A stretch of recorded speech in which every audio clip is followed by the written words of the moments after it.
ഭൂമിയുടെ പച്ചപ്പുകൾ മനസ്സിലുള്ളവർ വയനാടിന്റെ ഹരിതഭംഗികൾ തേടി ഇപ്പോഴും ഈ മലനിരകൾ കയറിപ്പോകുന്നു. വയനാട്ടിലെ അവശേഷിക്കുന്ന ആദിവാസി ഗോത്ര സമൂഹങ്ങൾ സഞ്ചാരികൾക്ക് ഗൃഹാതുരമായ ഫോക്ലോർ സൗന്ദര്യം മാത്രമാണ്.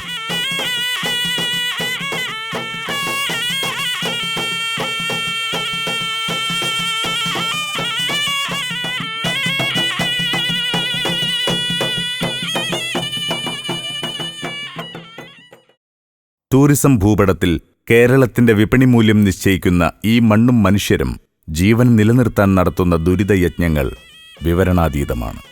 കാട് കാണുന്നവർക്കറിയേണ്ടതില്ല കാടിനുള്ളിൽ പുലരുന്നവന്റെ കണ്ണീരിന്റെയും വേദനയുടെയും പരിദേവനങ്ങൾ.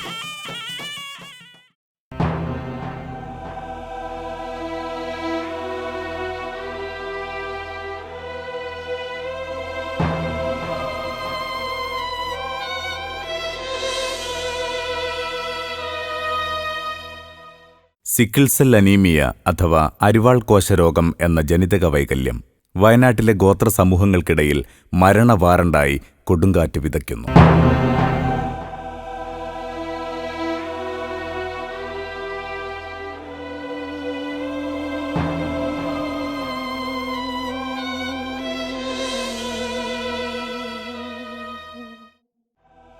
വയനാട്ടിലെ അരിവാൾ കോശ രോഗികളെക്കുറിച്ച് നിരവധി വാർത്തകൾ പുറത്തു വന്നിട്ടുണ്ടെങ്കിലും ജോസ് പാഴൂക്കാരന്റെ അരിവാൾ ജീവിതം എന്ന നോവലാണ് ഈ യാത്രയ്ക്ക് ഞങ്ങളെ പ്രേരിപ്പിച്ചത്. വയനാട് ജില്ലയിലെ 21 പഞ്ചായത്തുകളിലായി പണിയ, കാട്ടുനായ്ക്ക, വയനാടൻ ചെട്ടി, കളനാടി, ഊരാളി തുടങ്ങിയ ഗോത്രവർഗ വിഭാഗക്കാരിലാണ് അരിവാൾ രോഗം കാണപ്പെടുന്നത്.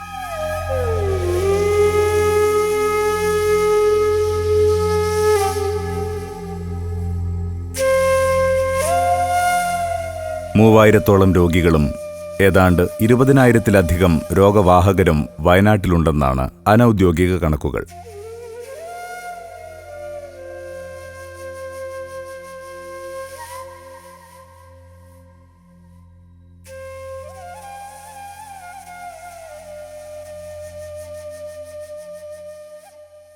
സിക്കിൾ സെൽ അനീമിയ ഒരു ജനിതകമായിട്ട് കിട്ടുന്ന ഒരു സാധനമാണ്. ജനറ്റിക് ആയിട്ട് അച്ഛൻ്റെയും അമ്മയുടെയും കയ്യിൽ നിന്നും വരുന്നൊരു സാധനമാണ്. ജീന് മ്യൂട്ടേഷൻ വന്നു കഴിഞ്ഞാൽ പിന്നെ അത് കറക്റ്റ് ചെയ്യുന്ന ഒരു സംവിധാനം ഇന്ന് സയൻസിൽ ലഭ്യമല്ല.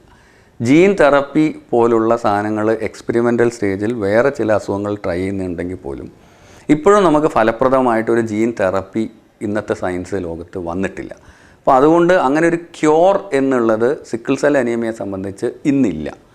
പിന്നെ ചെയ്യുന്നത് ബോൺ മാരോ ട്രാൻസ്പ്ലാന്റ് കൊടുത്തിട്ട് താലസീമിയ പോലുള്ള അസുഖങ്ങൾക്ക്, ലുക്കീമിയ പോലെയുള്ള അസുഖങ്ങൾക്കൊക്കെ ട്രൈ ചെയ്യുന്നത് പോലെ ബോൺ മാരോ ട്രാൻസ്പ്ലാന്റേഷൻ കൊടുത്തു കഴിഞ്ഞാൽ പൂർണ്ണമായിട്ടും ക്യൂർ ചെയ്യുന്നൊരു സംവിധാനമുണ്ട്.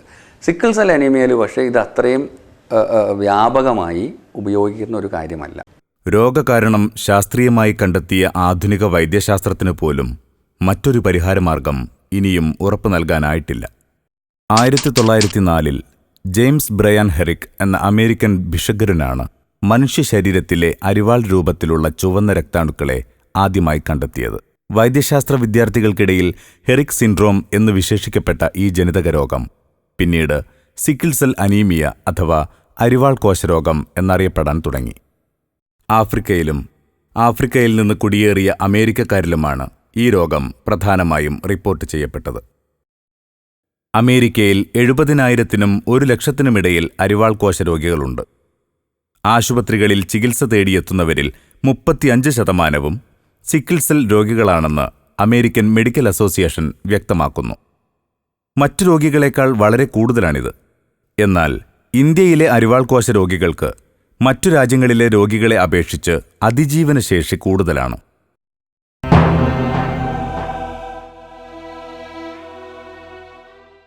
ഇന്ത്യയിൽ 1952 നീലഗിരി മലനിരകളിൽ താമസിക്കുന്ന ആദിമ ഗോത്രവർഗക്കാരിലാണ് അരിവാൾ കോശരോഗം ആദ്യമായി കണ്ടെത്തിയത്.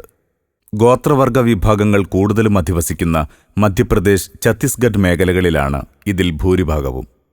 ഇവിടുത്തെ മൊത്തം ജനസംഖ്യയിൽ 15 മുതൽ 20% വരെ രോഗികളുണ്ടെന്ന് പഠനങ്ങൾ സൂചിപ്പിക്കുന്നു. തൊട്ടടുത്ത് കിടക്കുന്ന ഹരിയാന, ഗുജറാത്ത്, ഒറീസ, മഹാരാഷ്ട്ര സംസ്ഥാനങ്ങളിലെയും കണക്കുകൾ അമ്പരപ്പിക്കുന്നതാണ്.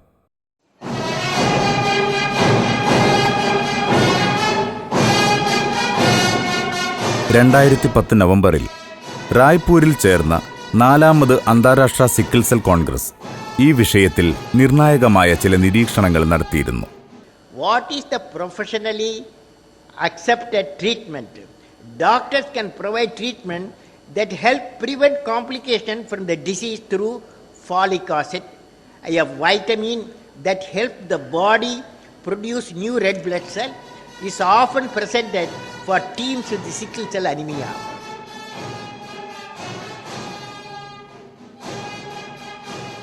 രോഗം ബാധിച്ച കുട്ടികളിൽ 50% 5 വയസ്സിന് മുമ്പ് മരണപ്പെടുന്നതായി ഈ രംഗത്ത് പ്രവർത്തിക്കുന്നവർ അഭിപ്രായപ്പെട്ടു. രോഗം നിയന്ത്രിക്കുന്നതിന് നിരവധി പദ്ധതികൾ നിർദ്ദേശിക്കപ്പെട്ടുവെങ്കിലും അർഹിക്കുന്ന ഗൗരവത്തോടെ ഈ നിർദ്ദേശങ്ങൾ പ്രാവർത്തികമാക്കാൻ ഇനിയും കഴിഞ്ഞിട്ടില്ല.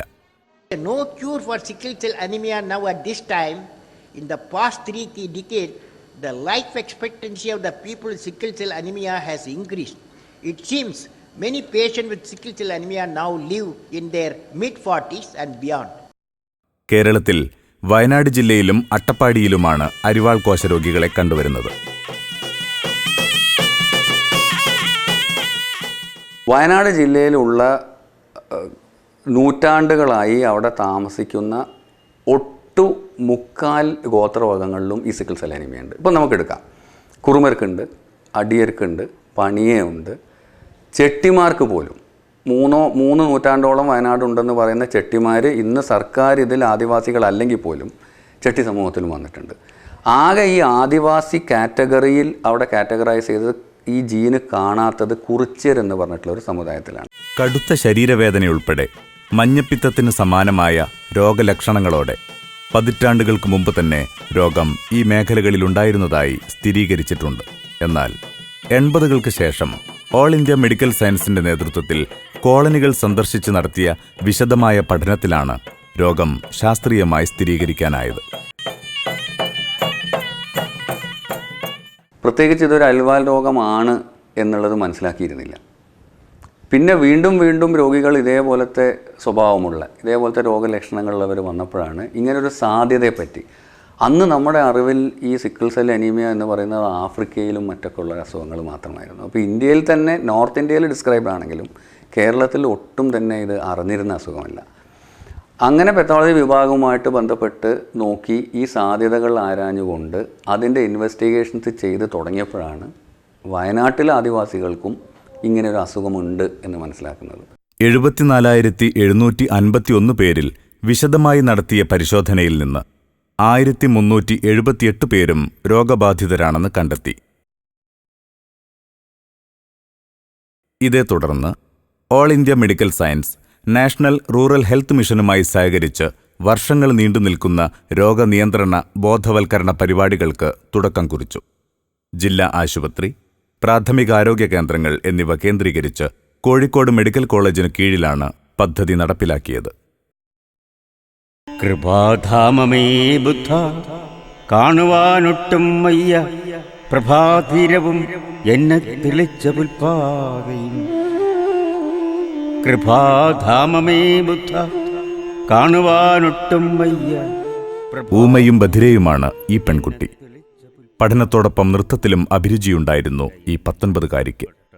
കണ്ണുകൾ മാത്രമാണ് ആശയവിനിമയത്തിനുള്ള ഏകമാർഗം. മറ്റെല്ലാ രോഗികളെയും പോലെ നേരം വെളുത്തിട്ടും തിരിച്ചു പോകാത്ത ഒറ്റ നക്ഷത്രത്തെ ഓർമ്മിപ്പിക്കുന്ന അലിവുള്ളൊരു പുഞ്ചിരി ഇവളും ചുണ്ടുകളിൽ ബാക്കി വയ്ക്കുന്നു. സഹാനുഭൂതിയുള്ള നല്ല മനസ്സുകൾ. എന്നെ തെളിച്ച പുൽപ്പാതയും ഇടയൻ നഷ്ടപ്പെട്ട കുഞ്ഞാടാണല്ലോ ഇനി തുണ നീ മാത്രം ബുദ്ധ അലിവിനുറവു നീ.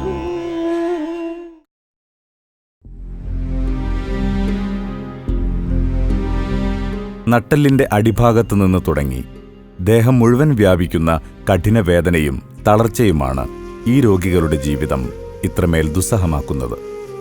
രക്തത്തിലെ ഓക്സിജന്റെ അളവ് കുറഞ്ഞ് ചുവന്ന രക്താണുക്കൾ അരിവാൾ രൂപത്തിൽ വളഞ്ഞു കുത്തുന്നതാണ് വേദനയ്ക്ക് കാരണമെന്ന് വൈദ്യശാസ്ത്രം പറയുന്നു. സിക്കിൾ സെല്ലിലേക്ക് എത്തുന്ന റീസൺസ് ഒക്കെ പലതാണ്. ഫസ്റ്റ് ഓഫ് ഓൾ കൺസിഡർ ചെയ്യേണ്ടത് ജെനറ്റിക്. ഓക്കെ. ദെൻ നമ്മൾ മനസ്സിലാക്കേണ്ട ഹീമോഗ്ലോബിൻ മോളിക്യൂളിൻ്റെ സ്ട്രക്ചർ. അതിൻ്റെ സ്ട്രക്ചറിൽ വരുന്ന അബ്നോർമാലിറ്റീസ് കാരണമാണ് haemoglobin is rendered let's say less plastic. നമ്മുടെ ഹീമോഗ്ലോബിൻ മോളിക്യൂൾ ഇങ്ങനെ ഡിസ്ക് ഷേപ്പിലാണ്. It has A very beautiful quality, it's very plastic. അപ്പോൾ നമ്മുടെ ബോഡിയിലുള്ള എല്ലാ പോർസിലൂടെയും, ഇപ്പോൾ സ്പ്ലീൻ ആണെങ്കിലും എല്ലാ ഓർഗൻസിൻ്റെ എല്ലാ പോർസിലൂടെയും നല്ല ബ്യൂട്ടിഫുള്ളായിട്ട് ബ്ലെൻഡ് ചെയ്ത് പോകും. യുനോ, ഒരു ഡിസ്ക് ഇങ്ങനെ ഒരു തുളയക്കട കയറി പോകുന്നത് എങ്ങനെയാണ്, ലൈക്ക് ഡംബ് അല്ലേ, അങ്ങനെയൊക്കെ ആവാൻ പറ്റും.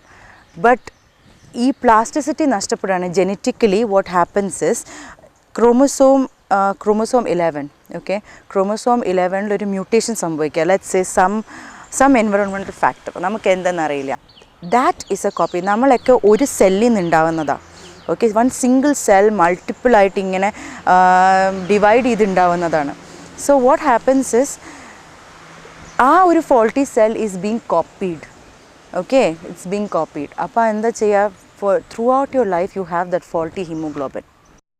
10 ലക്ഷത്തോളം രൂപ മുടക്കി അസ്ഥികളിലെ മജ്ജ മാറ്റിയാൽ അസുഖം പൂർണ്ണമായും ഭേദമാകുമത്രേ. ശരീരത്തിലെ പഴയ രക്തത്തിനു പകരം ഇടയ്ക്കിടെ പുതിയ രക്തം സ്വീകരിച്ചും രോഗത്തെ ചെറുക്കാനാവും.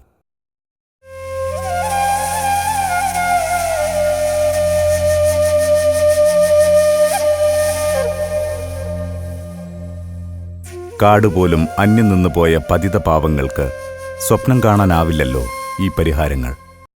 സിക്കിൾ സെൽ അനീമിയയുടെ രോഗലക്ഷണങ്ങൾ നമ്മൾ എടുക്കുമ്പോൾ പ്രധാനപ്പെട്ടും വിളർച്ച, മഞ്ഞപ്പിത്തം, അണുബാധ വരുന്നു എന്നുള്ള ഒരു രോഗലക്ഷണത്തിൻ്റെ കൂടെ വളരെ മാരകമായിട്ടുള്ള ഒരു പ്രതിസന്ധി ഘട്ടം, സിക്കിൾ സെൽ ക്രൈസിസ് എന്ന് പറയുന്ന ഒരു സ്ഥിതിവിശേഷമുണ്ട്. ഒരാളുടെ ലൈഫ് എക്സ്പെക്റ്റൻസി കൂടുന്നതും കുറയുന്നതും നിശ്ചയിക്കുന്നത് ഒരു വർഷത്തിൽ എത്ര തവണ ഇയാൾക്ക് സിക്കിൾ സെൽ ക്രൈസിസ് ഉണ്ടാകുന്നു എന്നുള്ളതാണ്. അപ്പോൾ ഈ ട്രീറ്റ്മെൻറ്റിൻ്റെ ഒരു വശം, ഒരു പ്രധാന വശം ഈ സിക്കിൾ സെൽ ക്രൈസിസ് പ്രിവെൻറ്റ് ചെയ്യുക എന്നുള്ളതാണ്. സിക്കിൾ സെൽ ക്രൈസിസ് പ്രിവെൻറ്റ് ചെയ്യുന്നത് ഈ രോഗികൾക്ക് സിക്കിൾ സെൽ ക്രൈസിസ് പ്രസിപ്പിറ്റേറ്റ് ചെയ്യുന്ന ഘടകങ്ങൾ വരാതിരിക്കുക എന്നുള്ളതാണ്. 4 കാര്യങ്ങൾ എനിക്ക് പ്രത്യേകിച്ച് എടുത്ത് പറയാൻ പറ്റും. പനി, അണുബാധ, വെള്ളത്തിൻ്റെ തോത് ശരീരത്തിൽ കുറയുക, വളരെ കൂടുതലായിട്ട് ചൂടോ തണുപ്പോ എക്സ്പോസ്ഡ് ആവുക. ഈ 4 കാര്യങ്ങളാണ് സിക്കിൾ സെൽ ക്രൈസിസ് പ്രധാനമായിട്ടും പ്രസിപ്പിറ്റേറ്റ് ചെയ്യുന്നത്. ഈ ക്രൈസിസ് വരാതിരിക്കാൻ വളരെ ലളിതമായിട്ടുള്ള ഒരു മാനേജ്മെൻറ്റ് സ്ട്രാറ്റജി എന്ന് പറയുന്നത്, ഈ രോഗികൾക്ക് പനി വരുമ്പോൾ നമ്മൾ സാധാരണ 1-2 ദിവസം വെയിറ്റ് ചെയ്തതിന് ശേഷം മരുന്ന് കഴിക്കുന്നതിന് പകരം പനി വന്നാൽ ഉടനെ അത് ചികിത്സിക്കുക, അണുബാധ വന്നാൽ ഉടനെ തന്നെ ചികിത്സിക്കുക.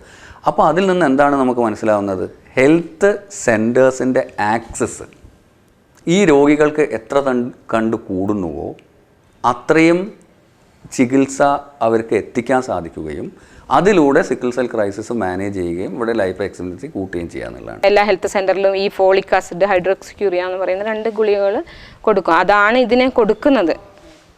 അതാണ്. പിന്നെ ചികിത്സ കണ്ടെത്തിയിട്ടില്ല. അതിനുള്ള ശ്രമം ഞങ്ങൾ എത്രയോ പ്രാവശ്യം റിസർച്ച് നടത്തണം, അതിനുള്ള ശ്രമം നടത്തണം, അങ്ങനെ ആവശ്യപ്പെടുന്നു. അതൊന്നും നടക്കുന്നില്ല. അലോപ്പതി ചികിത്സയിൽ ഇപ്പോൾ ഇവർ പറയുന്നു ഫോളിക് ആസിഡ് ഒരു ദിവസം 1 കഴിക്കണം, പിന്നെ ഹൈഡ്രോക്സിക്യൂറിയ പിന്നെ 30 ഒരു മാസം 30 എണ്ണം കഴിക്കണമെന്ന് ആദ്യം പറഞ്ഞുകൊണ്ടിരുന്നു. ഇപ്പോൾ അടുത്ത കാലം കൊണ്ട് ഇവർ ഇപ്പോൾ ഡോക്ടേഴ്സ് പറയുന്നു 15 ദിവസം കഴിച്ചാൽ മതി.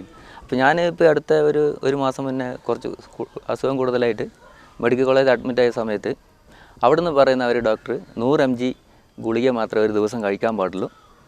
അപ്പം പിന്നെ പ്രൊജക്റ്റിൽ ഞാൻ ഡോക്ടറോട് വിളിച്ച് ചോദിക്കുമ്പോൾ 500 mg ഗുളിക മാത്രമേ ഇപ്പോൾ ഇറങ്ങുന്നുള്ളൂ. അപ്പം ഞങ്ങളത് ഏത് രീതി കഴിക്കണമെന്ന് അവർ വ്യക്തമായിട്ട് പറഞ്ഞു തരുന്നില്ല. വിറ്റാമിൻ ഗുളികയ്ക്ക് പുറമേ ആകെ ഒരു ഹൈഡ്രോക്സി യൂറിയ എന്ന് പറയുന്ന ഒരു ഗുളികയാണ് ആകെ കൊടുക്കുന്നത്. ഈ ഹൈഡ്രോക്സി യൂറിയയുടെ ഡോസ് എന്ന് പറയുന്നത് 15 mg/kg ബോഡി വെയ്റ്റ് എന്നുള്ള രീതിയിൽ കാൽക്കുലേറ്റ് ചെയ്താണ് കൊടുക്കുന്നത്. പുറം രാജ്യങ്ങളിൽ 25 mg വരെ kg ബോഡി വെയ്റ്റ് കൊടുക്കുന്നുണ്ടെങ്കിൽ പോലും നമ്മുടെ ഇവിടുത്തെ ഡോക്ടർമാരുടെ ഒരു കൺസെൻസസ്, ഇന്ത്യയിൽ ഒരു നാഷണൽ വർക്ക്ഷോപ്പ് പോലും ഇതിനു വേണ്ടി നമ്മൾ കണ്ടക്ട് ചെയ്തിരുന്നു. ഒരു കൺസെൻസസ് എന്ന് പറയുന്നത് 15 mg മതി എന്നുള്ളതാണ്. ഈ 15 mg/kg ബോഡി വെയ്റ്റ് എന്നുള്ള തോതിൽ ആണ് എല്ലാവർക്കും ഡോസേജ് നിശ്ചയിക്കുന്നതും കൊടുക്കുന്നതും. അതിൽ വേറൊരു കൺഫ്യൂഷൻ വരേണ്ട ഒരു കാര്യം ഉണ്ടെന്ന് എനിക്ക് തോന്നുന്നില്ല.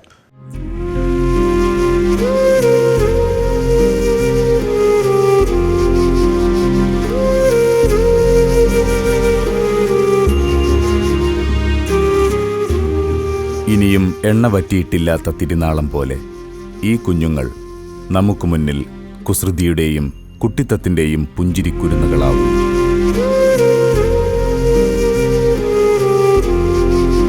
വേദനയില്ലാത്ത ഇടനേരങ്ങളിലും വേദനയുടെ മുൾമുനയിൽ പിടയേണ്ടി വരുന്ന ശേഷജീവിതമാണ് ഈ കണ്ണുകളിൽ ബാക്കിയാവുന്നത്.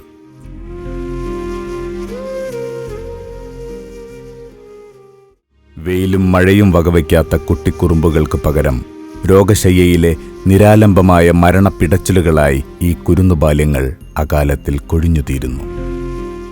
ഞങ്ങൾ അച്ഛനും അമ്മയ്ക്ക് 3 മക്കളായിരുന്നു. അത് രണ്ടാമത്തതാണ് ഞാൻ. എൻ്റെ താഴെ ഒരു അനിയത്തി ഉണ്ടായിരുന്നു. അപ്പം ഞങ്ങൾ 2 കുട്ടികൾക്കും ഒരേപോലെ അസുഖങ്ങളുണ്ടായിരുന്നു. അപ്പോൾ അന്നൊന്നും ഈ സിക്കിൾ സെൽ രോഗമാണ്, അരിവാൾ രോഗമാണെന്നൊന്നും ആർക്കും അറിയില്ല. നാട്ടിൽ കിട്ടുന്ന പരമാവധി ഒറ്റമൂലി ചികിത്സകളും നാടൻ ചികിത്സകളും ഹോമിയോയും അലോപ്പതി ആയുർവേദവും എന്ന് വെച്ച് പല ചികിത്സകളും ചെയ്തതിന് ശേഷം പിന്നെ പോരാതെ പണ്ട് നാട്ടിൽ വൈദ്യന്മാരുണ്ടാവും, അവരുടെ അടുത്ത് പോയിട്ട് ചുട്ടു പൊള്ളിച്ചൊരവസ്ഥ വരെ ഉണ്ട്.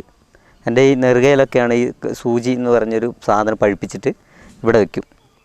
അത് കഴിഞ്ഞിട്ട് ഈ കഴുത്തിൻ്റെ ഈ 2 സൈഡ് ഞരമ്പിന് വയ്ക്കും, പിന്നെ ഈ കയ്യിൻ്റെയും ഞരമ്പിന് വയ്ക്കും. അപ്പോൾ അങ്ങനെ പല സ്ഥലത്തും അങ്ങനെ വെച്ചിട്ട് അവരെന്ന് വെച്ചാൽ അപ്പോൾ ആശ്വാസം കിട്ടുമെന്നില്ല. അവരെന്ന് വെച്ചാൽ ഐതിഹ്യമായിട്ട് എന്തെങ്കിലും നമ്മുടെ ചടങ്ങ് ആചാരപ്രകാരമാണ് അതൊക്കെ ചെയ്യുന്നത്. നമ്മളൊക്കെ കണ്ണടച്ച് ഇരുന്ന് കാണിച്ചു കൊടുത്ത അവസ്ഥയുണ്ടായിരുന്നു. അനിയത്തിയാണെങ്കിൽ അവൾ ഇങ്ങനെ കാണിച്ചില്ല, അവൾ ഭയങ്കര കരച്ചിലും പിടിച്ചില്ലൊക്കെ ആയിരുന്നു. ഈ പൊള്ളുന്ന പച്ച മാംസം പൊള്ളുന്ന ഒരു അവസ്ഥ എന്ന് വെച്ച് നേരിട്ട് കാണുമ്പോഴേ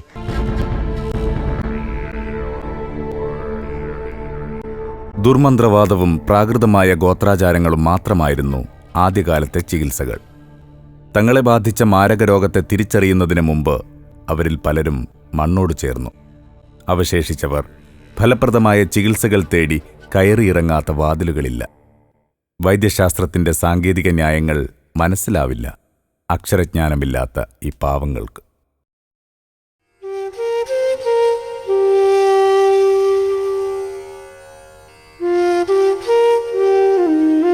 കണ്ണിൽ സ്വപ്നങ്ങളുടെ മഴവിൽ ചാർത്തുമായി ഓടിത്തിമിർത്ത ഒരു ബാല്യമുണ്ടായിരുന്നു ഈ പെൺകുട്ടിക്ക്.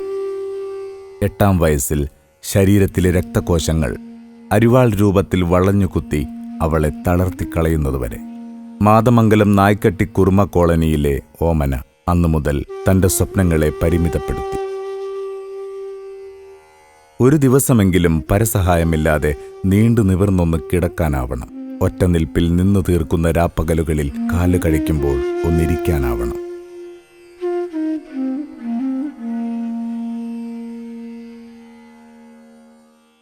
ക്യൂർ എന്നുള്ളത് സിക്കിൾ സെൽ അനീമിയയെ സംബന്ധിച്ച് ഇന്നില്ല. പെയിനാണ് ഭയങ്കര. അത് പെയിൻ നമുക്ക് പറയാൻ പറ്റില്ല, അത്രയ്ക്കൊരു സിവിയറായിട്ട് ഒരു സാധനമാണ് അത്. ഇങ്ങനെ ഈ കഴിഞ്ഞ ആഴ്ച തന്നെ എനിക്ക് വന്നു, നെഞ്ചിന് ഇവിടെ വേദന വന്നിട്ട് അത് ബാക്കിലേക്ക് ഇങ്ങനെ പെനിട്രേഷൻ പോലെ ഇങ്ങനെ പോവും. അത് പോയിട്ട് ഇങ്ങനെ പോയി അത് സ്പ്രെഡാവുകയാണ്. സ്പ്രെഡായിട്ട് എൻ്റെ നാവിൻ്റെ അടിയിൽ വരെ ഇങ്ങനെ വന്ന് കുത്തിപ്പറിക്കുകയോ അതിൽ അപ്പുറം എന്താ അത് പറയാം. അങ്ങനെ വന്നു കഴിഞ്ഞാൽ പിന്നെ ഞങ്ങൾക്ക് ഭയങ്കര ക്ഷീണമാണ്, സംസാരിക്കാൻ പറ്റില്ല, വേദന.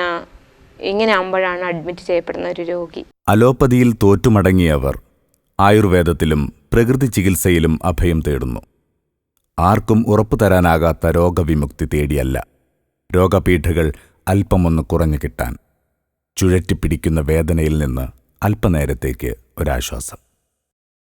ധാതുക്ഷയവും സംബന്ധിച്ചിട്ടുള്ള ഒരു അസുഖമായിട്ടാണ് ആയുർവേദത്തിൽ അതിനെ കണക്കാക്കുന്നത്.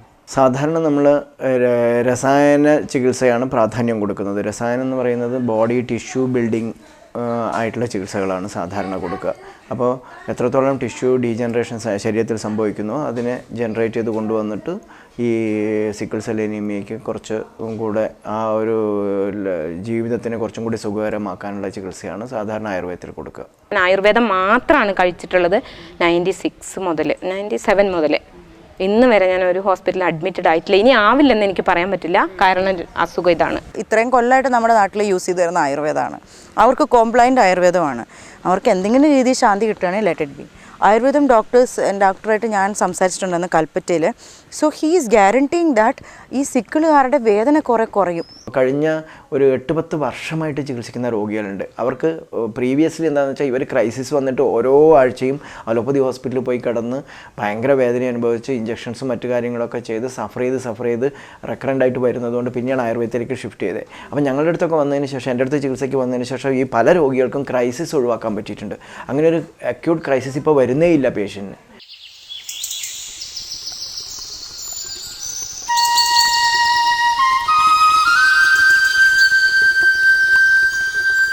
തേനമ്പറ്റ കളനാടി കുറുമ കോളനിയിലെ ശിവശങ്കരന് ഈ ദത്തുപുത്രൻ സ്വന്തം ജീവരക്തത്തിൻ്റെ ഭാഗമാണ്. ഊണിലും ഉറക്കിലും നിഴൽ പോലെ മകൻ അച്ഛനെ പിന്തുടരും. 3 പെൺമക്കളെയും കുരുന്നു പ്രായത്തിൽ തന്നെ ഒന്നൊന്നായി മരണം പിടിച്ചു വാങ്ങിയപ്പോൾ ഇനിയൊരു കുഞ്ഞിനെ കൂടി അകാലത്തിൽ മരണത്തിനെറിഞ്ഞുകൊടുക്കാൻ മനസ്സു വന്നില്ല ഈ അച്ഛനമ്മമാർക്ക്. ഒരാൺകുഞ്ഞിനെ ദത്തുപുത്രനായി സ്വീകരിച്ച് തൻ്റെ പിതൃത്വം തല്ലിക്കൊഴിച്ച ദുർവിധിയെ സ്നേഹം കൊണ്ട് കീഴ്പ്പെടുത്തുകയാണ് ശിവശങ്കരനും ഭാര്യയും. ഗുരുതരമായ രോഗബാധയുള്ളവർ പോലും രോഗവിവരം പുറത്തു പറയാൻ മടിക്കുന്നതാണ് പലപ്പോഴും ചികിത്സകൾ സങ്കീർണമാക്കുന്നത്. വിവാഹം മുടങ്ങിപ്പോകുന്നതുൾപ്പെടെയുള്ള സാമൂഹിക കാരണങ്ങൾ ഈ പ്രവണതയ്ക്ക് ആക്കം കൂട്ടുന്നു. ഞാനീ പറഞ്ഞ പോലെ ഞാനും പുറത്ത് പറയാണ്ട് കുറേ കാലം നടന്ന ആളാണ്. പക്ഷെ ഇപ്പോൾ നോക്കുമ്പോൾ നമുക്ക് ഇത് പുറത്ത് പറയാണ്ട് നടന്നു കഴിഞ്ഞാൽ കൂടുതൽ അസുഖങ്ങൾ രോഗികൾ ഉണ്ടാകാമെന്നല്ലാണ്ട് ഇതിനൊരു ഇതും വരില്ല. അപ്പോൾ നമ്മളിങ്ങനെ ഇറങ്ങി കുറച്ച് നമുക്ക് ചെയ്യാൻ പറ്റുന്ന എന്താണെന്ന് വെച്ചാൽ ചെയ്യാന്നുള്ളൊരു കണ്ടീഷനിലാണ് ഞങ്ങളിപ്പോൾ കുറച്ച് പേരിങ്ങനെ. ഒരു വിഭാഗം ആൾക്കാർ അറിയാതെ ഇങ്ങനെ മറച്ചു വെച്ചിട്ട് കല്യാണം കഴിക്കുന്നവരും ഗർഭിണിയായിട്ട് അത് എടുത്ത് കളയുന്നവരുണ്ട്. അപ്പോൾ അത് അങ്ങനെ ചെയ്ത യുവതികൾ 1-2 പേര് ആത്മഹത്യയൊക്കെ ചെയ്തിട്ടുണ്ട്. എന്ന് വെച്ചാൽ 2 കൂട്ടരും രോഗികളായി. അപ്പോൾ പ്രസവിക്കാൻ പാടില്ല എന്നൊക്കെ ഡോക്ടർമാർ പറഞ്ഞ് അങ്ങനെ അബോർഷൻ ചെയ്ത യുവതികൾ മാനസികമായിട്ട് തളർന്ന് പിന്നെ പോയിസൺ അടിച്ച് മരിച്ച കഥകളൊക്കെ അരിവാൾ രോഗികളിലുണ്ട്.